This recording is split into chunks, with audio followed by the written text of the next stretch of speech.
جبریل، ہر گھڑی افلاق پر رہتی ہے تیری گفتگو، کیا نہیں ممکن تیرا چاک دامن ہو رفو؟ اقبال کے تخیل امیجنیشن میں مکالمہ جبریل و ابلیس جاری ہے، اور یہ دوسرا حصہ ہے اس کا۔ جبریل علیہ السلام مخاطب ہیں ابلیس سے اور اس کو احساس دلانے کی کوشش کر رہے ہیں کہ افلاق، فلک کی جمع یعنی آسمانوں پر ہر وقت تیرا ہی چرچا رہتا ہے۔ تو نے جو کارنامہ سر انجام دیا، جو اللہ کے حکم کا انکار کیا، جس کا آگے اسی نظم میں اقبال براہ راست ذکر بھی کرے گا جبریل علیہ السلام ہی کی زبانی، تو اس کارنامے نے تیرا دامن چاک کر دیا ہے۔ تجھے وہ عظیم نقصان ہوا ہے جس سے تو عرش سے فرش پر آ گیا ہے۔ تو اب تو کچھ ایسا کر کہ تیرا چاک دامن رفو ہو، کسی طرح تیرے اس نقصان کا ازالہ ہو۔ یہ وہ تھاٹ ہے یا یہ وہ فکر ہے جو ہر اس انسان کے دماغ میں آتی ہے جو قرآن میں قصہ آدم و ابلیس کو پڑھتا ہے۔ وہ سوچتا ہے اور یقیناً اس بات پر غور کرتا ہے کہ کیوں نہ ابلیس نے اللہ سے معافی مانگی، آخر کیوں وہ آج تک اپنی اس ایروگنس اور ڈس اوبیڈینس میں ہی زندہ ہے۔ یہی وہ سوال ہے جو اقبال نے جبریل کی زبان سے نکلوایا ہے کہ ہر وقت افلاق پر تیری ہی گفتگو رہتی ہے۔ اللہ نے انسانوں کو جو ہدایت کا پیغام اور سرچشمہ دیا، جس کو اللہ نے خود النور کہا ہے، یعنی القرآن الحکیم، القرآن العظیم، اس کا اختتام بھی اللہ نے اسی بات پر کیا کہ اللہ کی پناہ طلب کرتے رہو اس خناس کے شر سے جو سینوں میں گھس گھس کر وسوسے ڈالتا ہے۔ من شر وسواس الخناس الذی یوسوس فی صدور الناس۔ یہی وہ پوائنٹ ہے جو جبریل علیہ السلام کہہ رہے ہیں کہ ہر گھڑی افلاق پر رہتی ہے تیری گفتگو، کیا نہیں ممکن تیرا چاک دامن ہو رفو؟ ابلیس: اے جبرائیل، تو واقف نہیں اس راز سے۔ اب جو پہلی دفعہ اس نظم کو پڑھے گا وہ شاید یہ سمجھے کہ جبرائیل علیہ السلام کا تیر شاید عین نشانے پر لگا ہے، اور ابلیس میں شاید کسی قسم کی ریگریٹ یا ریمورس کی فیلنگز یا پچھتاوے کے کسی احساس نے جنم لیا ہے۔ اسی لیے ابلیس نے شاید لمبی آہ بھری ہے، جبکہ حقیقت اس کے بالکل برعکس ہے، اور ابلیس کی آہ کسی پچھتاوے کی نہیں بلکہ ایک قسم کی ایکسٹسی یعنی ایک نشے اور ایک مستی کی نشانی دے رہی ہے کہ اے جبرائیل، تو واقف نہیں اس راز سے، کر گیا سرمست ٹوٹ کر مجھ کو میرا سبو۔ یعنی جو جام میں تمہارے ساتھ چڑھایا کرتا تھا، جو شراب میں تمہارے ساتھ مل کر پیتا تھا، میں نے اس کا مٹکا ہی توڑ دیا ہے۔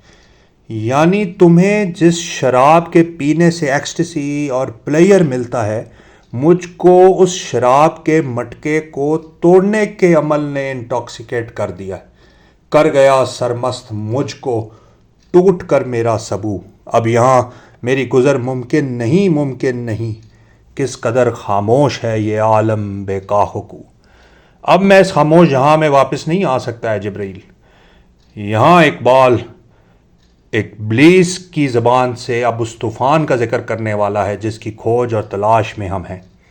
ابلیس اصل میں یہ کہہ رہا ہے کہ جو میرا جہاں اب ہے، اس میں اس قدر شور اور ہنگامہ اور طوفان برپا ہے کہ میں اب تمہارے اس خاموش جہاں میں نہیں آ سکتا، جس کی نومیدی سے ہو سوز درون کائنات۔ یعنی میری ایک امید تھی، انسان کی تخلیق نے میری اس امید پر پانی پھیر دیا، میری امید نا امیدی میں بدل گئی۔ اب یہ کائنات انسان کو کامیاب دیکھنا چاہتی، جبکہ میری اب آرزو اس کو فیل کرنا ہے، اس گریٹ پروجیکٹ آف اللہ سبحانہ تعالیٰ کو فیل کرنا، اس کو صراط مستقیم سے ہٹانا، یہ میری اب آرزو ہے۔ یعنی اس کائنات کا سوز درون اب انسان کی امید میں ہے اور میری نا امیدی میں ہے۔